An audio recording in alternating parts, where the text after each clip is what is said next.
حضور نے ارشاد فرمایا کہ انا محمد صلی اللہ علیہ وسلم، انا احمد، انا ماہی، میں محمد ہوں، میں احمد ہوں، میں ماہی ہوں۔ ماہی کا معنی فرمایا جس سے کفر مٹتا ہے۔ میں حاشر ہوں، قیامت کے دن حشر میرے قدموں پہ ہوگا۔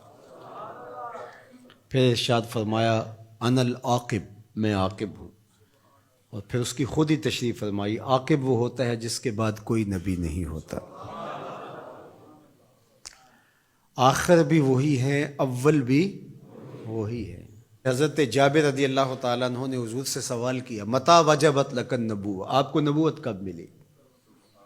تو حضور نے اس کا جواب کیا دیا، کنت نبیا وآدم بین الماء والطین، میں اس وقت بھی نبی تھا جب آدم علیہ السلام کا خمیر تیار ہو رہا تھا۔ وہ مٹی اور پانی کے درمیانی مراحل میں تھے کہ میرے سر پہ نبوت کا تاج سجا ہوا تھا۔ اپنے وصف حضور نے خود بیان کیے، اور یہ حضور کا حق ہے، چونکہ حضور علیہ السلام سے پیار کرنا، حضور کی عظمتوں کو ماننا، حضور کی رفتوں کا اقرار کرنا، یہ تقاضۂ دین ہے، اس لیے حضور اس کو بیان کرنے پہ مامور ہیں، اس لیے بیان کرتے ہیں انا محمد، میں محمد ہوں۔ اور محمد کیا ہوتا ہے؟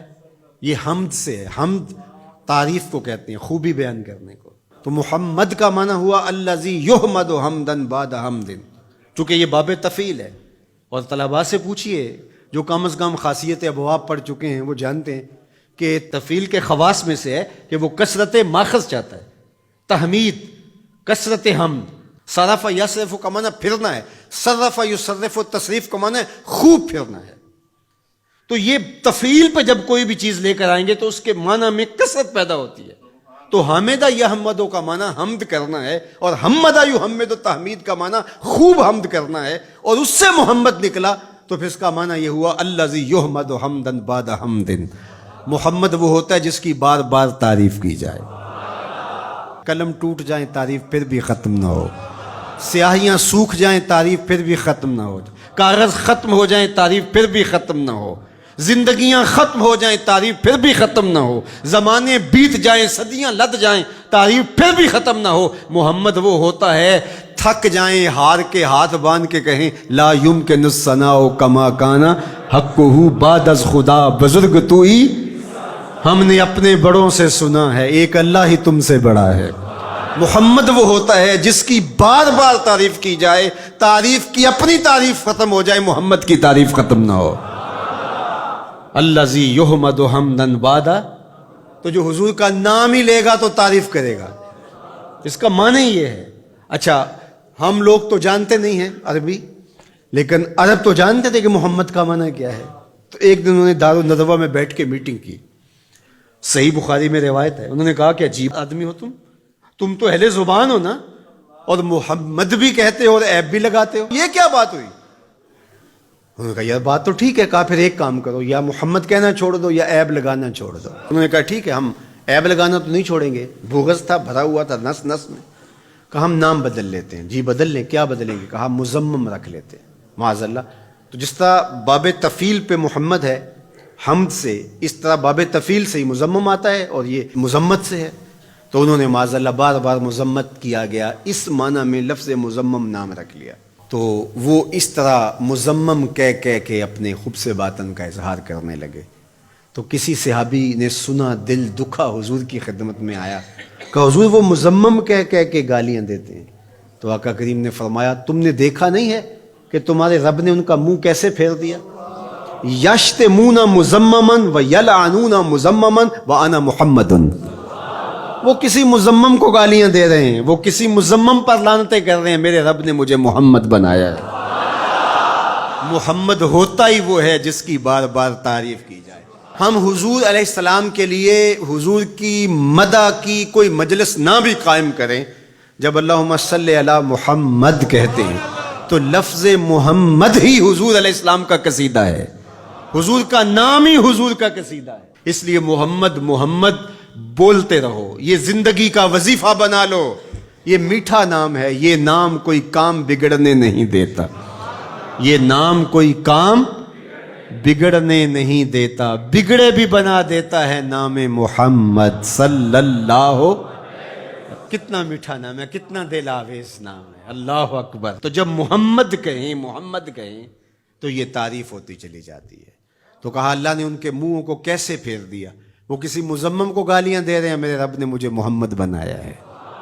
مزمم کوئی اور ہوگا، میں تو محمد ہوں صلی اللہ. تو اب اس ضمن میں وہ الٹی لکیریں تراش کر کے کس کے خاکے بناتے ہیں؟ کیا وہ شکل میرے رسول سے مل سکتی ہے؟ ہو ہی نہیں سکتا. تو وہ کسی اور کے خاکے تراش رہے ہیں، میرے محبوب کا خاکہ تو تراشا ہی نہیں جا سکتا. خاکے کیسے تراشو گے؟ رخ مصطفیٰ ہے وہ آئینہ، کہ اب اس سا دوسرا آئینہ نہ کسی کی بزم خیال میں، نہ دکان آئینہ ساز میں. مثل تو تب بیان کرو گے مثال ہو تو، اس کی تو کوئی مثال ہی نہیں ہے. ڈھونڈو ڈھونڈو پوری کائنات، محمد کی مثال ہی نہیں ملے گی. رب نے تو اس پیارے کا سایہ بھی نہیں بنایا ہے. تو تم خاکے کہاں سے تراش لو گے؟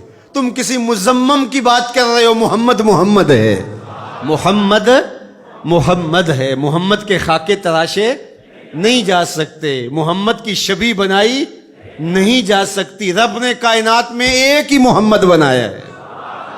مثل او در عالم مقام تصور نیست، اس کی مثل بزم عالم میں ممکن ہی نہیں ہے. خدا نے وہ سچا ہی پن چھڑیا ہے جہدے وچ محمد نو ٹالیا سی.